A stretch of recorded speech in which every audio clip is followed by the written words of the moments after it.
بسم اللہ الرحمن الرحیم. میرے بھائیوں، ناپ میں تیل ڈالنا اور ناک میں تیل ڈالنا، اس کا کیا فوائد ہے؟ اس کے اتنے عجیب اور زبردست فوائد ہے، جس بندے نے اس پہ عمل کیا زندگی بھر جوان رہے گا. زندگی بھر میرے بھائیوں اس کے بال وقت سے پہلے سفید نہیں ہوں گے. زندگی بھر اس کے چہرے پہ وقت سے پہلے جریان نہیں آئے گی. یعنی اتنے بڑے فوائد ہیں. میں آپ لوگوں کو بتا دیتا ہوں، ایک مثال بھی دے دیتا ہوں. لکھا ہوا ہے کتاب میں، 104 سالہ حکیم کا ایک کتاب ہے، حکمت و دانائی.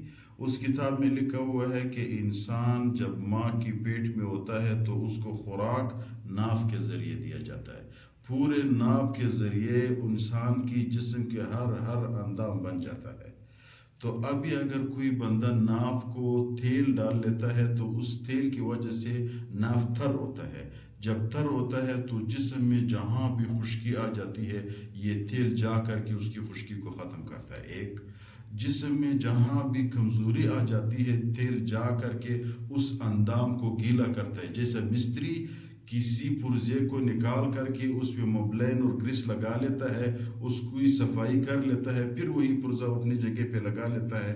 اسی طرح جب آپ ناپ میں تیل ڈال لیتے ہو، یہ تیل جا کر کے جیسا ماں کی پیٹ میں خوراک جا کر کے اندام بن جاتا ہے، اسی طرح یہی تیل جا کر کے اسی اندام تک اس کی کمزوری کو ختم کرتا ہے. تو تیسرا، جس شخص کو زیادہ غصہ آتا ہے وہ ناپ میں تیل ڈالا کرے، اس کی غصہ کچھ دنوں کے اندر ختم ہو جائے گا.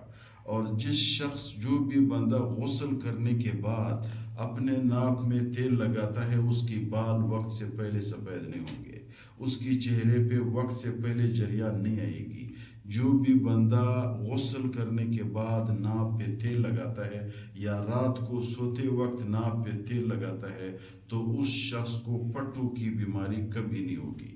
آپ لوگ ایک تجربہ کرو، رات کو جب سوتے ہو ناپ پہ گریس لگاؤ، بڑا سا گریس کا ٹکڑا اٹھاؤ، اس پہ ڈالو رکھو. صبح جب آپ اٹھو گے وہ گریس نہیں ہوگی. وہ کدھر جائے گا؟ آپ کی جسم اور ناپ اس کو کھینچ لے گا، پورا جسم ہر جز تک اس کو پہنچائے گا. جو بھی بندہ ناپ میں اکثر تیل لگاتا ہے اس شخص کو کمر کی بیماری، ہڈیوں کی کمزوری محسوس نہیں ہوگی. ایک دوسرا، ناف میں تیل ڈالنے کی پھر کیا فوائد ہے؟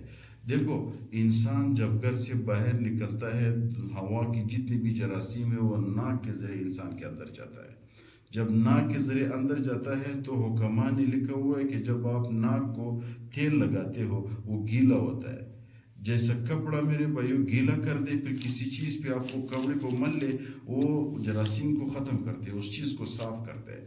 تو اسی طرح جتنے بھی جراثیم آپ کی جسم کے اندر آتا ہے وہ تیل اس کو کنٹرول کرتا ہے، وہ پکڑ لیتا ہے. وہ جراثیم ناک کے اندر پکڑ اس کی ہو جاتی ہے. جب پکڑ ہو جاتی ہے وہ اندر جسم کو نہیں جانے دیتا.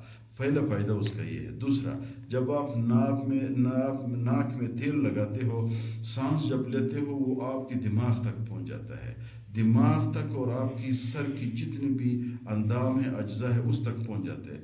اس کی اجزاء کو تر کرتا ہے، آپ کی دماغ کی خشکی کو ختم کرتا ہے. اور بھی بہت سے زیادہ فوائد ہے. تو ہر بندہ کوشش کرے، جو بھی تیل، زیتون کا تیل ہو، سرسوں کا تیل ہو، اگر وہ نہیں ملے گریس ڈالے، جو بھی چیز آپ کو میسر ہو آسانی سے وہ ڈالا کرے.